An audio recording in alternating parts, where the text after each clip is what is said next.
mendelegasikan tugasnya, zakatnya, hartanya, kalau dia tidak sadar. Jadi ini juga memang pekerjaan berat kita semuanya untuk menyadarkan manusia, apalagi memang karakter dasar kita manusia itu wa innahu lihubbil khairi lasyadid.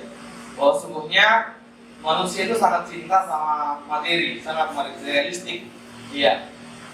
Tapi penting dibangun kesadarannya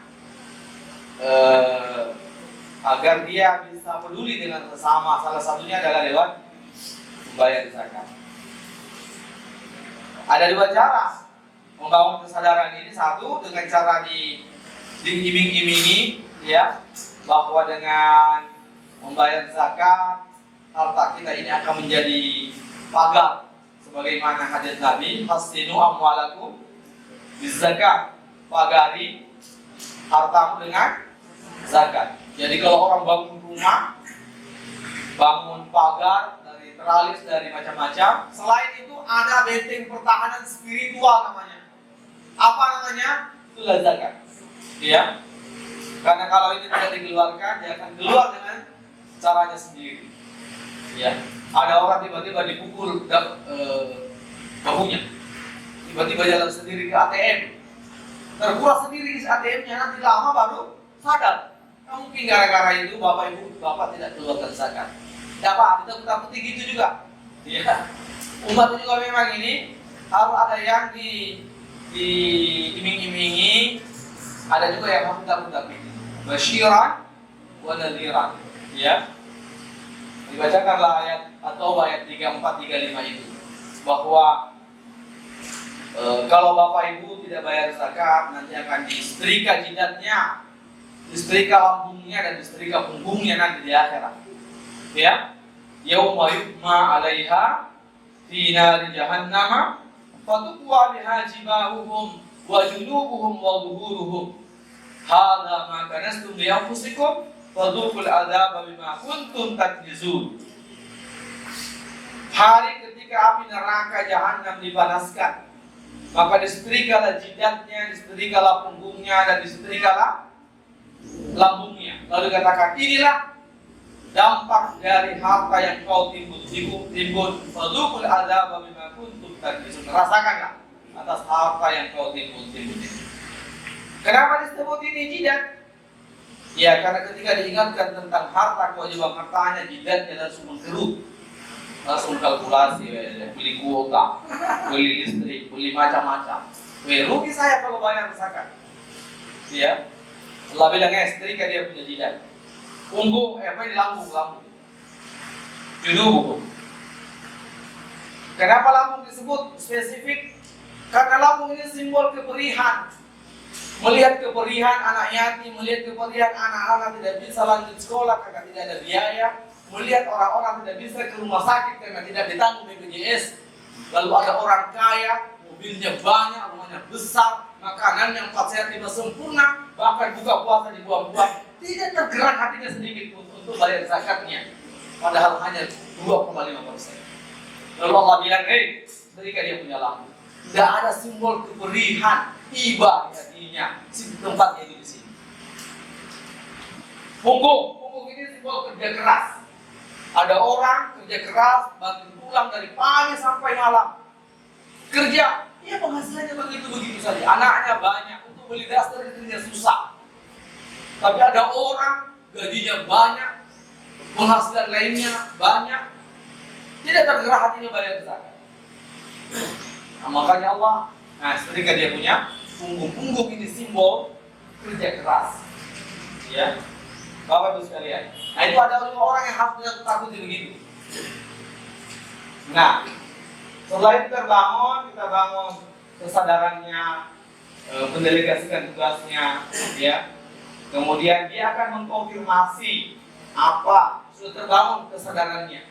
Sudah mulai bertanya-tanya apa itu zakat, apa itu infak, dan sebagainya. Ya, itu tugas kita, jadi merangsang umat ini agar bertanya, agar dia mau tahu apa itu zakat, apa hikmahnya, manfaat dunia dan manfaat akhiratnya, termasuk manfaat dia secara pribadi. Yang kedua, sudah mulai bertindak, sudah mulai bayar zakat. Ya, sudah mulai bayar zakat. Iya, tugas kita semuanya Bapak Ibu sekalian. Sudah terbangun kesadarannya setiap terima gaji langsung, setiap panen langsung. Ya, tidak ingat-ingat yang lainnya langsung. Hak Allah dulu bayar zakat. Itu sudah mulai ya. Tapi tidak berhenti di situ. Tugas kita adalah bagaimana melayani agar kita bisa melakukan advokat, mendampingi. Ya. Nah, kalau sudah sampai di sini sekalian, sudah dia terlayani dengan baik, itu bukan hanya mengajak dia, tapi bisa mengajak keluarganya, mengajak teman kantornya, mengajak teman kebunnya yang lain, yuk berzakat yuk. Jadi lebih ringan nanti tugas kita sebagai fundraiser. Ya. Lanjut. Ya. Memang berat, Bapak sekalian, berat. Ya. Makanya fundraiser atau satgas, ya, kita ini itu punya etos, punya semangat yang besar. Dia harus bersemangat, dia harus memiliki spirit. Kenapa memiliki spirit? Karena banyak orang miskin yang harus kita tolong, ya. Banyak orang-orang tidak mampu, minimal 8 asnaf ini, ya, bisa kita bantu. Maka itu yang membangun semangat, motivasi agar bisa menjadi fundraiser. Ya, harus energi, semangat meskipun tua. Kemudian terampil, ya. Nanti terampil ini penting karena untuk menjadi fundraising sekarang ini tidak hanya konvensional, tapi dibutuhkan cara-cara yang lebih cepat, contohnya digital fundraising dengan menggunakan media online contohnya, dan lain sebagainya. Optimis, ini etos. Biasa itu kalau seorang muzaki datang mengingatkan orang untuk bayar zakat, lalu orang itu menolak, ya, tidak direspon. Bahkan tidak sedikit teman-teman yang lain itu ada yang diusir, tidak usah urusi saya, harta saya ini adalah milik saya, tidak usah Anda ikut campur. Banyak, jadi suka duka para fundraiser menghadapi orang itu banyak, ya. Jadi harus tetap optimis bahwa sebenarnya kita ini bukan mengemis, tapi adalah menolong, membantu orang ini. Kita rindu sahabat kita, tetangga kita ini ingin masuk surga bersama-sama ketika dia membayar zakat. Itulah membangun optimisme kita. Yang kedua adalah satu dengan cara-cara yang baik.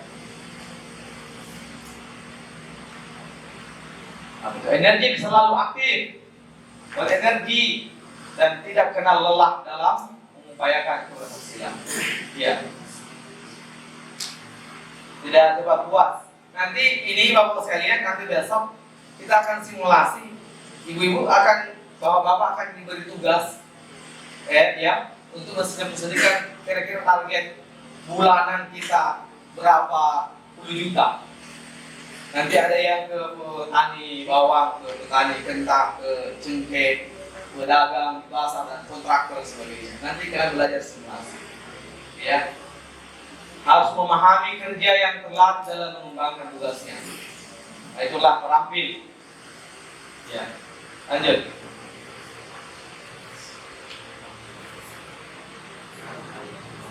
Tiga customer fundraiser, pelanggan. Langganan kita siapa? Ya, ada 3. Ada external customer, yang kedua ada internal customer, kemudian ada investor customer. Siapa itu external customer? External customer itu mustahik. Mustahik kita itu juga harus dilayani dengan baik. Ya, jangan karena menganggap bahwa dia penerima seenaknya saja melayani. Di syariat alim ada juga adab-adabnya melayani para mustahik. Ya, jangan dia direndahkan. Ya, contohnya mau mengambil gambar harus minta izin. Boleh tidak ini kami publikasi? Kalau tidak, merendahkan martabat keluarga dan sebagainya. Harus minta izin. Jangan seenaknya saja. Jangan dikasih antri lama hanya untuk dapat kupon. Contohnya itu eksternal customer dari sisi mustahil. Iya. Karena mustahil itu ada dua sifatnya ya dalam Al-Quran. Wa fi amwalihim haqqun lis-sa'ili wal mahrum. Jadi dalam harta digital marketing, ya sudah kita sampaikan tadi dengan menggunakan sosial media. Kemudian memberikan layanan yang membuat para muzaki menjadi happy, merasa senang. Ya, saya suka kalau berzakat di kelas-kelas Amerika. Kenapa? Satgasnya ramah-ramah, ceria-ceria, dan lain sebagainya. Ya, dengan biaya efisien, kemudian teknik yang efektif. Lanjut.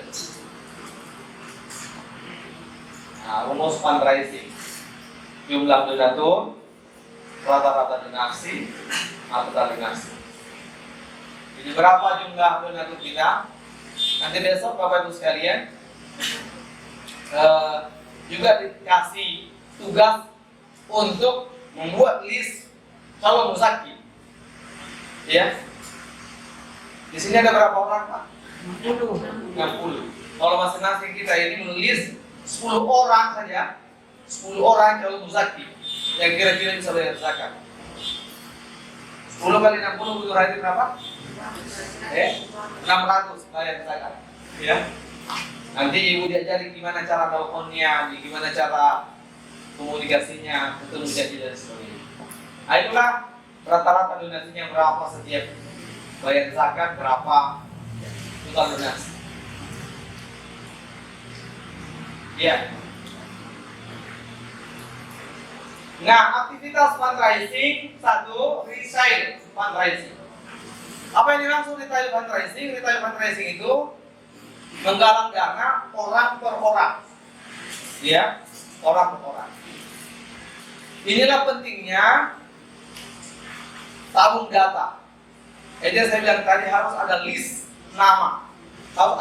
nama, yang kira-kira orang itu sudah menurut penilaian kita sudah bisa bayar zakat. Dimulai dari mana? Dimulai dari mungkin keluarga kita. Karena kita mau menyelamatkan keluarga kita, mau menyelamatkan keluarga orang lain, keluarga kita masuk neraka dan bayar zakat. Iya. Setelah itu, sahabat, kolega, bikin list, ya, aktivitas fundraising, retail. Ya. Kemudian berikutnya donor dan corporate fundraising. Ada lembaga donor mungkin atau perusahaan yang seperti yang saya bilang tadi. Ya.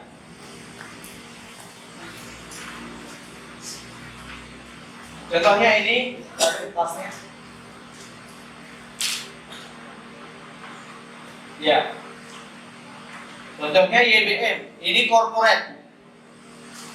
Yayasan Baitul Mal PLN. Jadi PLN juga banyak dananya, ya, bisa diajak kerjasama. Contohnya program ini tas untuk 100 kit untuk anak yatim, ya, diberikan seragam, diberikan semua perlengkapan untuk anak yatim dan duafa. Ya, sama-sama branding. Ini kan contoh untuk corporate perusahaan dan banyak perusahaan-perusahaan lainnya, ya, yang bisa digalang. Kemudian event fundraising, kita bikin event kegiatan, ya. Contohnya event kegiatan itu apa? Lomba olahraga contohnya, ya. Olahraga untuk kemanusiaan itu event. Atau apa namanya? Lomba apa budaya di sini? Musik apa itu? Bambu, tentunya lomba musik bambu, ya. Tapi semuanya pendaftaran dan hadiahnya untuk diberikan kepada anak yatim contohnya. Itu namanya event. bikin event atau tabligh akbar lah minimal. Tabligh akbar menghadirkan pokok, kemudian kita lelang donasi. Sosial bisnis, contohnya bazar, ya, orang bikin bazar kemanusiaan. Lagi-lagi ada online fundraising. Yang berikutnya, ya, brand image, ya.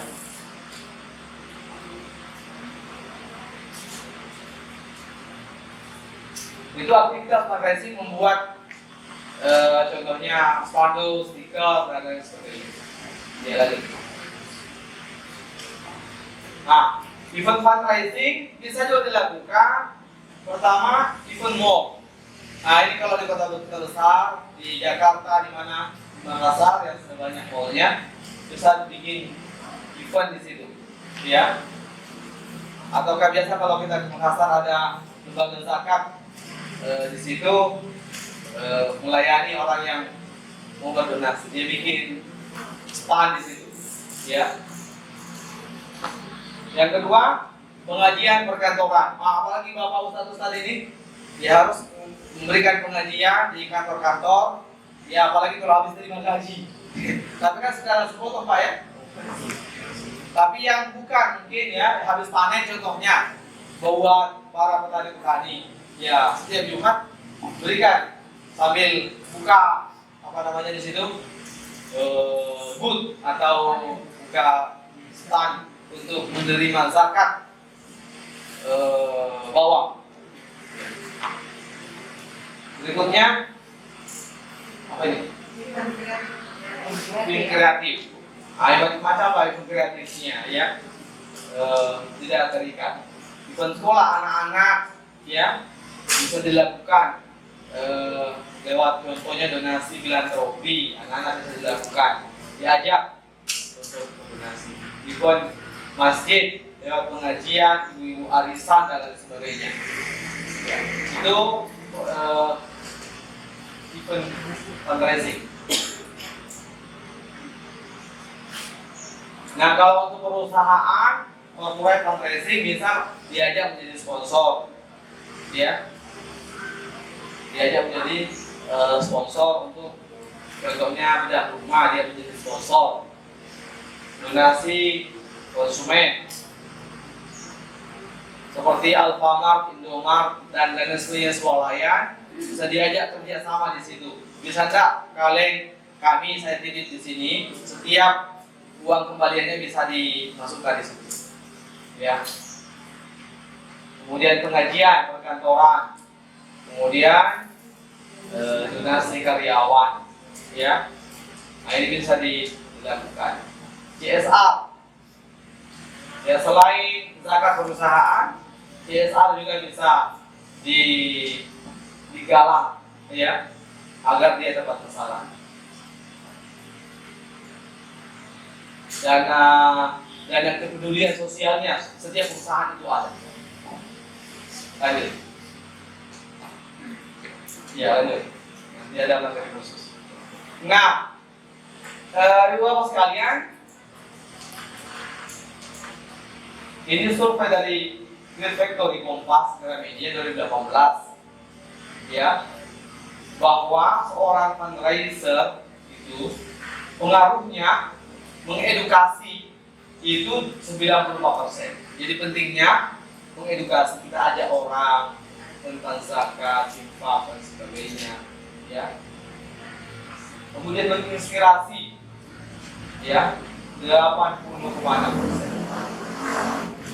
Menghimbau 80% menginformasikan, 74% memberikan layanan, 24% meyakinkan, 39,4%. Jadi inilah tugas kita semuanya, Bapak Ibu sekalian. Satgas sekaligus fundraiser zakat, ya. Karena impact-nya, pengaruhnya cukup besar. Lanjut. Ya. Basnas di urutan keempat, ya, 7,2%. dari posisi dari lembaga-lembaga zakat yang ada.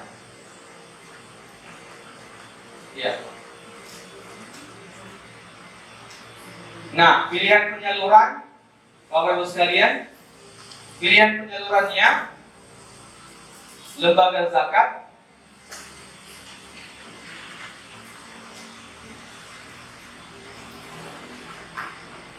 melalui lembaga zakat itu masih 20,9%, masih rendah. Ini hasil survei, ya, masih rendah.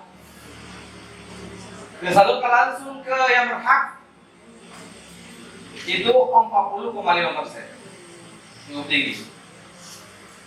Melalui masjid dan musala itu 100%. Makanya bapak sekalian menjadi fundraiser di masjid harus berbasis masjid. Ya, karena banyak orang menyalurkan zakatnya di masjid. Iya. Jadi masjid juga harus di pusat, harus ada. Jadi UPZ masjid Pak ya, sudah jadi UPZ. Nah, cuma UPZ kita di masjid harus dilatih. Bagaimana bisa merawat, bagaimana bisa motivasi jamaah agar bisa bayar zakat.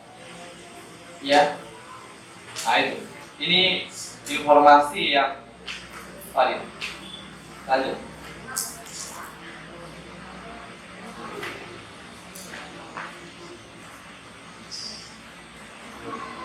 Ya, ini urusan dari Al-Fara Research Center menemukan bahwa dari 1.200 responden, 100% menyatakan pernah menyalurkan ZIS melalui musola.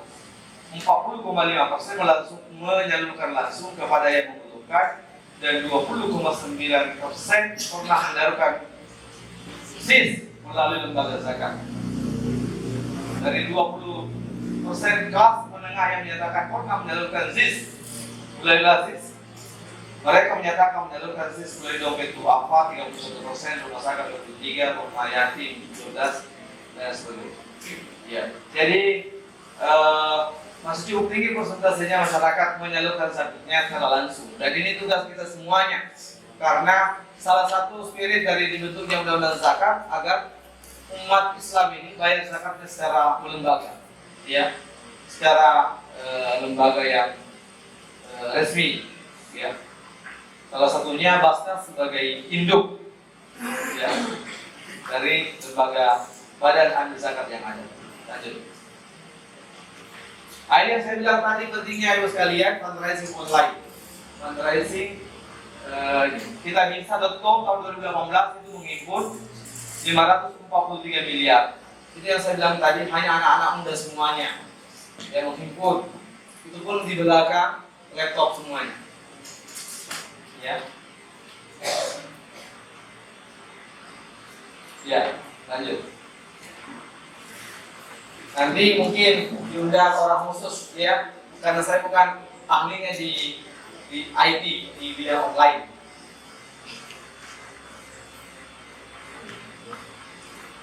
Ini juga menjadi pertimbangan buat bapak-bapak, teman-teman sekalian. Kenapa tadi banyak rendah, masih rendah penghimpunan dana zakat?